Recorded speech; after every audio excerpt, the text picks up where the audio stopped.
All right. Hi, guys. Welcome to today's session. Today, we'll be covering something which I get asked a lot whenever I teach, especially the initial classes. I get asked this question a lot after the class. What should we read? What kind of reading should we be doing to ace the cat? Well, before we get to what we should be reading or what kind of reading we should be doing, let's take a look at why is it so important for you to be reading in the first place. Let's take a look at the VARC section. All right. So the VARC section over the years has been filled with RCs. There have been 24 questions overall in the VARC section, 40 minutes allotted. In the last few years, you see 8 questions for VA, 16 questions for the RC section. So RC has been clearly dominating a lot. So approximately 20% of the questions have been from the VA section and 80% of them have been from the RC section. Now, what is really important to note here is not just that the RC questions are dominating, but even within the VA questions, most of the questions are para summary, para jumble, para completion, odd man out. Now, if you look at what's common between all four of them, it's the para part, right? So you do have to do a lot of reading even within the VA section, right? BA aside, now you can also see that 16 questions in the RC, right? So a lot of reading in the RC, a lot of reading in the VA. Therefore, reading becomes one of the core principles of solving the VARC section. All right, so now that we know that it's kind of really important to read a lot, how do we go about it? What are the skills that we need to navigate this section?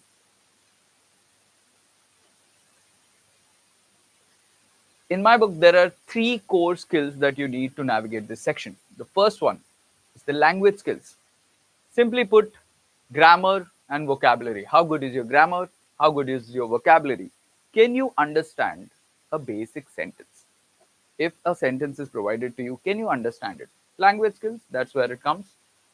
Do I understand the grammar of that language? Do I understand the vocabulary of the language? These are the 2 things that I need. Next, at what speed do I read a piece of text? And finally, the reasoning skills. Can I draw inferences from the given piece of text? Can I draw conclusions from the given premises or statements? Can I identify the tone of the text given? Can I identify the ideas? Can I identify the assumptions in all of these? Now, if you think about it, there's nothing really unique about it, right? You already have the language skills. You already have a particular speed level. You already have some level of reasoning skills. If you think about it, any piece of text that you're reading, you're actually employing all three. You're employing language skills, you are employing reading speed, and you are employing reasoning skills. Even if you're reading a text from your friend, this is what you're doing, all three of them. So, why is it important for you to prepare for it when it comes to the CAT? Because things change when it comes to the CAT. Reading also becomes important. Let's take a look. What's the difference? I'll give you an example. Let's read this paragraph. All right. Even in modern times, many people still believe in lucky charms in science. Okay. So, quite simple. It says many people still believe in lucky charms in science. We see that all around us, right? This shows that logic and belief can live side by side. All right. So, people can be logical and people can also have some belief. Science helps us understand the world, but small beliefs make us feel safe when things are uncertain. All right, that is also fairly straightforward. So, science is really helping us understand the world, but it is really belief that makes us feel safe. Calling people foolish for such beliefs ignores why they exist in the first place. Now, say if you had to summarize this paragraph, it says science and belief coexist. Um, and this belief, while maybe superstitious, not superstitious, it can be really helpful for us, for a lot of people. All right, so let's look at what the summary is. Science and belief are both needed because they help us in different ways. They are helping us in different ways. Science is helping us understand the world, whereas belief is helping us feel safe in this uncertain world. All right, so basically, we employed all three skills that we looked at earlier, right? We saw, we looked at the passage and we said, okay, I understand the language, I understand the meanings of the words, and I was also able to draw some inference. Fairly straightforward. Now, this is where things change when it comes to the cat. Let's look at another example. All right, let's read this through. The persistence of superstition in technologically advanced societies suggests that rationality and belief do not simply exist at opposite ends of a spectrum. What is this line saying? The persistence of superstition. So, superstition being still persisting in a world where there is a lot of technology, there's a lot of scientific advancement, suggests that rationality and belief do not simply exist at opposite ends, but they are somehow closer to each other than we may think. Instead, they often coexist, serving distinct psychological needs. While science provides explanations that satisfy our intellect, superstition caters to our desire for control amid uncertainty. While the world is uncertain, it is superstition that helps us exhibit control in this world. And science is what is providing us with explanations. To view superstition merely as ignorance is to overlook its deeper function in coping with chance and chaos. So if we look at superstition as just as ignorance, we are overlooking its deeper function, which is what it says here. Superstition caters to our desire for control amid uncertainty. All right. What do you think? How different is it from the passage that we saw earlier or the paragraph that we saw earlier? What do you think is the summary? Do you believe it is very similar? It is. It is actually quite similar. Rationality and superstition coexist because they fulfill different human needs. Let's go back. Science. Can we say rationality is part of science, right? Core tenet of science. Belief, superstition. Can we say that? A lot of belief is blind, right? It's superstitious. Are both needed because coexist, both needed. So, can we say coexist? Because they help us in different ways. So if you look at it, the two paragraphs are very similar. They're basically essentially saying the same thing. However, in the first one, it felt fairly easy for you to understand the paragraph, understand the language, have a good reading speed, and be able to draw conclusions from what was given. However, in the second one, it looks quite daunting, it looks scary, it looks difficult. All these words, all these strange words, persistence, I don't know what it means. Um, in opposite ends of a spectrum, what spectrum are we talking about? Distinct psychological needs. What are these psychological needs? I have no control. My head is spinning by this point. I don't know what to do. But really, if you boil it down to what they're saying, they're really effectively saying the same thing. There's not much of a difference. This is the difference between your skill today that you have and your skill that you'll be needing when you attempt the CAT. The ability to apply the skills, the language skills, the reading speed, and the reasoning skills to this level of text or this complexity of text is what you're going to need. And reading is going to be essential in that. You're going to really have to read a lot of complex ideas, complex language, and complex conclusions and inferences and tones and all of these different things. You're going to have to get used to it, get accustomed to it, acclimatize yourself to reading a lot of variety, a lot of various subjects, which unfortunately we're not used to doing, right? So, thankfully for you, because you're attempting the CAT, You're going to have to do that. Get uncomfortable with being uncomfortable. This is the core principle. You need to start picking up things that you are not comfortable with at all. Topics which you would probably never ever dream of picking up reading.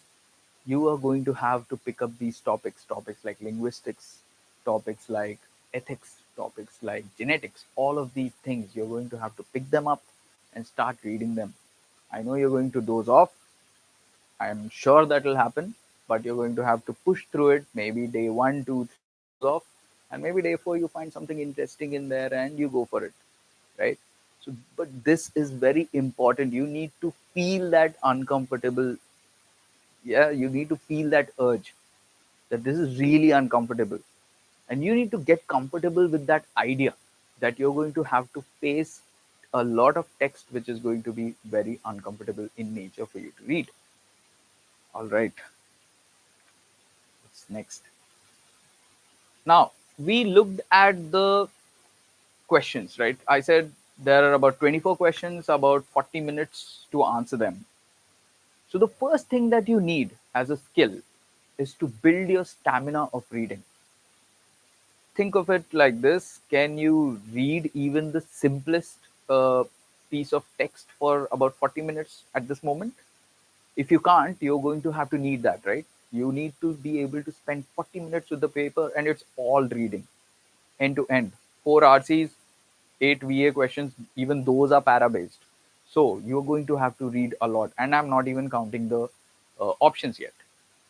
So if you look at the size of the RCs, it's about 500 to 600 words per RC. And since there are 4, so we are at about, say, 2000, around 2000 words, and about 2000 to 2500 words, right? And after that, if you count the VA, those are about 100 to 150. So effectively, if you calculate the whole thing, you're going to be reading about 5000 words, because if I add the options as well, then it becomes a let's say another 1000. So you're reading about 5000 words, and that does not include any of the time you spend trying to come up with the answer. So divided by 40, you will get around say 150 is something what you should be getting at. But that does not include all of the time that you spend in trying to come up with the answer. So you're effectively there at 250 is what you need. You need a reading speed of about 250 to go from question number 1 to question number 24. That's the speed you should be targeting. And to do that, to be able to read at a particular speed, before you begin to read at that speed, you're going to need a lot of stamina. You need to have the stomach to read all that text, 5,000, 6,000 words. Do you have the stomach to do that in 40 minutes? So you're going to need to build your stamina a lot. As you build your stamina, so while you're doing this, I suppose you could go for something that makes you feel comfortable, things that you're comfortable reading. It's okay, you can start with those things that you find interesting. This is what I always tell people who come up to me with this question. First, get the habit. Learn to read first, and then you can gradually move on. Take the first step. The first step is you should be able to at least read that much, right? So you can, a lot of people, even when they casually try to read, the big mistake that they do is that they start picking up all these books which other people recommend them, and then they put them down because, I mean, they're simply not interested. They find it boring. So you should really begin with the things that you find interesting. They could be anything, anything that you'd be interested in. Pick something that you are interested in, build your stamina based on that. Now, once you are fairly certain that you have a good level of stamina, you can sit for 40 minutes, an hour, and read enough pieces of text, then you gradually increase the complexity of your reading. This is crucial. Without increasing the complexity of your reading, reading for the cat will serve no purpose, because, I mean, yes, you may develop a good appetite for reading, but what we are sure of is that the stuff that you're comfortable with is not going to show up in the exam. It's always almost guaranteed that you will be facing things that you will not be comfortable with, right? The topics are something that I've already mentioned: ethics and RCs on bandicoots. I mean, who cares about bandicoots, right? But the cat does. So, increasing the complexity of your reading is going to be very, very important. It has to happen. This is where you are graduating to CAT level. All right. Once you do that, now you focus on the speed. So, now that you're also comfortable with reading complex topics, complex ideas, now you can get on reading faster and comprehending the text simultaneously, because something that's really, I mean, the cat doesn't have give you a lot of time, right? I mean, if I had all the time in the world, yes, I could solve that RC on ethics, or I could solve that RC on philosophy, but I don't have the time. I have about 7 8 minutes to solve the whole thing. I mean, to read the text, solve the questions, that's about it. That's the time I have.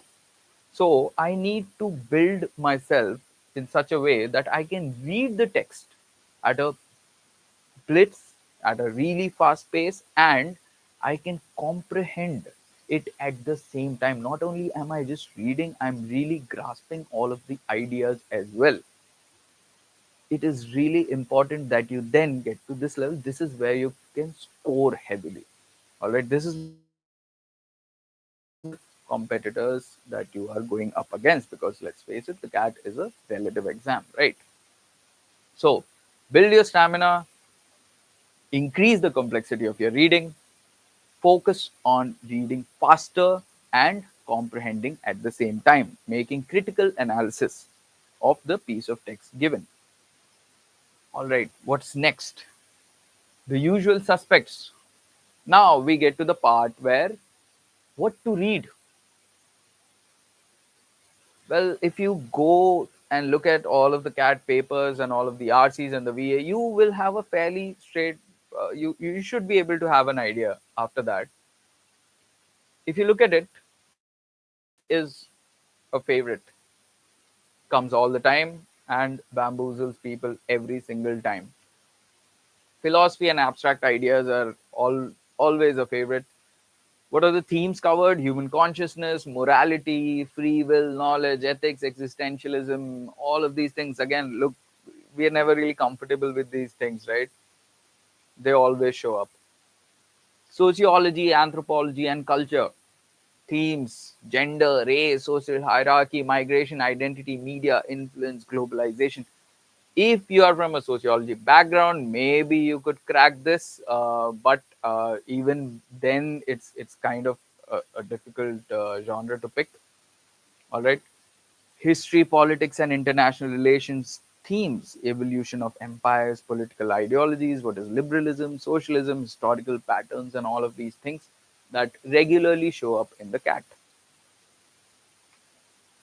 What else? Science and technology. Oh, they love biology. They really love biology. So if a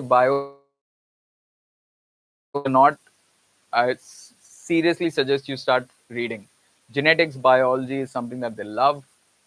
What are the themes? Evolution, neuroscience, genetics, artificial intelligence, environment, and sustainability. These two are, I mean, the hit squad at this point. So these two are going to show up a lot, and we've seen them quite a lot now. They've been showing up. Linguistics, literature, and communication themes. What are the themes? Language evolution. Linguistics is another favorite of the CAT. They love linguistics, evolution of language. Beautiful topic. Semiotics, translation, meaning, interpretation. All of these things are to be expected in the CAT. Economics, business, and psychology. Some of the most complicated passages could come from economics. I mean, I know that they look simple sometimes. I mean, if you get a hang of economics, you may feel like, yeah, I can do this. But often this really stumps a lot of people. It stumped me when I gave my CAT. Business and psychology. And one of the things about this is it's not just the topic itself, right? Like they could mix genetics with say some kind of philosophical angle, right? Let's say I am talking about gene editing. Can I talk about the philosophical angle of gene editing or the ethical angle of gene editing? I can. So this can always turn into a mixture, right? A mix of two or three different kinds of different themes or topics that are being covered, and it, so therefore the complexity is naturally increased as well. Not only have to deal with genetics, understanding what Dawkins said, but I also now have to deal with ethics in the same domain. Really, I mean, the examiner does not like you if he's doing that. All right, so what kind of sources can I tap into? So beginner level, if you're just beginning, newspaper editorials is a good place to start. Now, the reason why editorials, right? A lot of people say they read the newspaper. While it's great, read the newspaper, yes. But it's editorials that you really need to focus on. A, the complexity of the language itself is much higher as compared to a regular article. B, um, what you're going to be tackling in the CAT VARC section is essentially ideas, right? Opinions, ideas. That's what you're going to be tackling. You're going to be tackling ideas framed within a certain paradigm. So you need to get accustomed to people giving their opinions in really high level language and highly complex opinions, also complex ideas. All right, so Hindu, Indian Express are a good place, is a good place to start. These two places are good. Eiffel Science is another place that you can tap into if you're starting out. If you're interested in books, I would really suggest you should pick up a few books to get the hang of reading really. So you should. There are a few recommendations. Old Man and the Sea by Hemingway is a classic. It's a really short book, 120 pages, but a brilliant book. Maybe even change your life. Poor Economics by Abhijit Banerjee is a brilliant book. Uh, Great understanding of the country and the way the poor function. Animal Farm and the White Tiger. Animal Farm by Orwell and the White Tiger, which is also now a Netflix film by Arvind Adiga. So these are some of the books that you can tap into. I think books are really important because it can help you get that, it's like a marathon, right? Like the ability to the stamina part. It will help you with the stamina part. So that's a good. These can be a good starting point. All right. Next, if you are a good, fair enough reader, right? So then you can tap into the Guardian, the Ken, the Stone by NYT. These are some of the places where you can find uh, articles with a decent level of complexity. Some of the books that you can read, 1984. I mean, even if you're not preparing for the CAT, I think you should really read it. The Catcher in the Rye by Salinger is also something that you should look into. Good Economics for Hard Times, again by Abhijit Banerjee. Yes, I am a fan. And The Selfish Gene by Richard Dawkins. This could be really interesting because, again, this could tap into your biology genetics angle. So, again, this book, lovely book by Mr. Dawkins. Right. So, now, difficult. If you really are at an advanced level, what should you do? Eon Essays is something that you can look at as a source. New Yorker, brilliant articles all the time. The Economist is a fan favorite. Wall Street Journal. Often a lot of a lot of articles in the CAT come up from The Economist. So be careful. I think you should really pick up The Economist, but now I think they made it paid, so I don't know how to work that out. But Wall Street Journal is also something that you can look into. For books, On the Road by Jack Kerouac, brilliant book, an absolute classic. And getting into non-fiction, Emperor of All Maladies by Siddhartha Mukherjee, Pulitzer winner, amazing book on cancer. The Blank Slate by Mr. Pinker. Pinker is also a regular feature in the CAT RCs. Is a brilliant book. So a lot of mix. While initially you can start with a lot of uh, fiction, because if that helps you get into the reading zone. But then yeah, like I said, you need to increase the complexity, right? So from that point on, you can then get into reading all of these non-fiction books. The Blank Slate is an excellent book. Um, by Pinker. You can also pick some of his other books, which are quite interesting as well. The only problem is quite expensive. Emperor of All Maladies is a favorite of mine. I mean, unbelievable how well it is written, and for something as sinister as cancer, I didn't know you could make it look that beautiful. The Song of the Cell is about the cells in our body. I've provided you with a mix of fiction. On the Road is a fiction with some non-fiction as well, which is really where you should be aiming at, because that is what is going to turn up in the exam. All right. Right. So now that we know why it's really important, know what to read, but there's also a angle of how to read effectively. This is not just about reading what is given.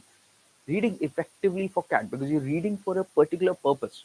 I mean, if you were reading for the heck of it, still great. But if you're reading for the CAT, you need to have a certain right. You have a certain goal, and therefore you need to be attuned to that. So, how do we start our reading for the CAT? Reading as a habit, getting the hang of reading. So, the first thing is nurture it as a habit. One of the ways that you can ace your RCs is often a lot of people would suggest is try to try to attune your mind into thinking that you're going to read something interesting, regardless of whether you're in an exam or reading for an exam. You have a piece of text which is going to give you some information which is going to be interesting. At the end of the day, that's what it is.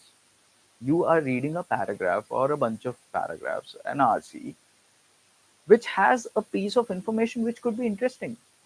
Up, I mean, you could find it boring, but you could actually trick your mind into thinking that this is something interesting, right?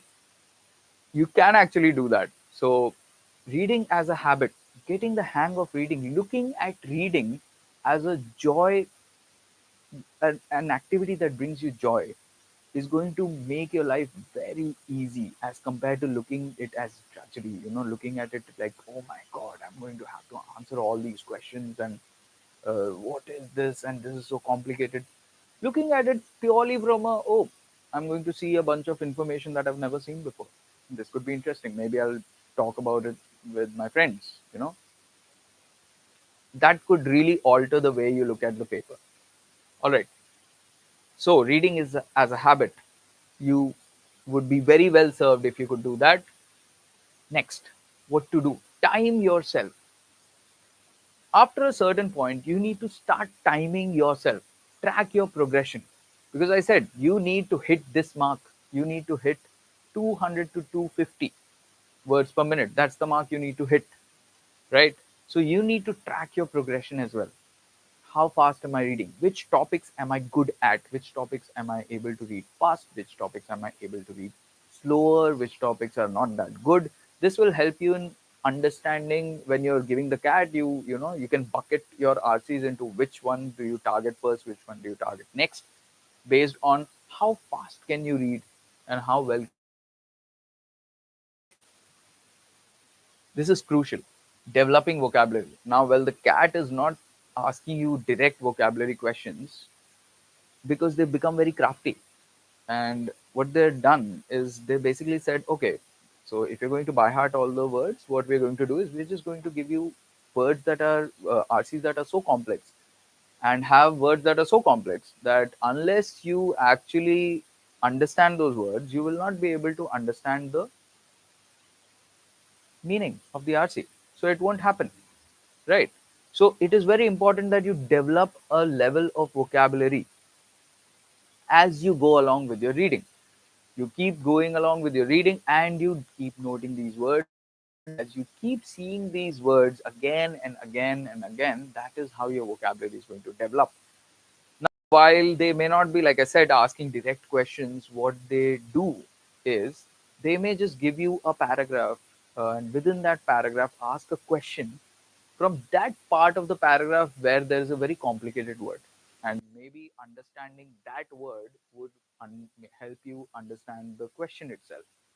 So if you don't understand the word, you don't understand the question, therefore you are likely to get the answer wrong if you try to attempt it. And sometimes they even give these very complicated words in the options. If you don't understand the word, don't understand the option, highly unlikely that you're going to get the option right. All right. So it's important that you develop your vocabulary, learn as you keep going, develop it, learn the words as you go along. And the other thing is now, well, of course, you won't be able to cover all of the words all of the time, right? So work on understanding meaning from context as well. It's the other kind of skill that you can develop is as you go along. This is something that we do actually, but we are not very precise in our nature. Um, Work on understanding meaning from context. Look at the word, try to understand what the sentence is trying to say, and then maybe try to figure out what the word could possibly mean. It's a skill that you can develop, and it's a very handy skill, especially when you're dealing with a lot of complicated text. This can be extremely handy because you may not always, know the meaning of the word.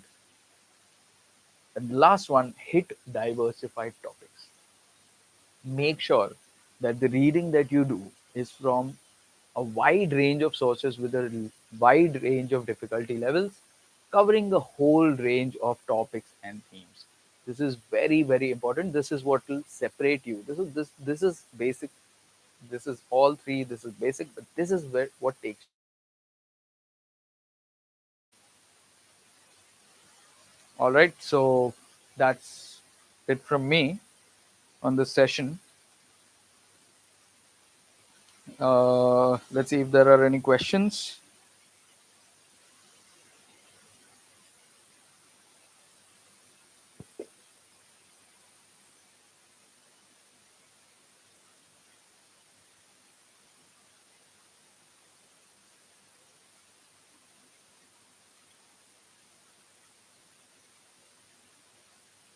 Yeah.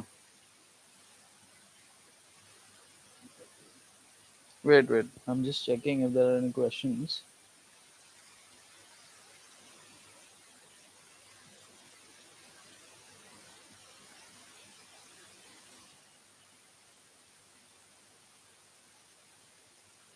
It doesn't look like it.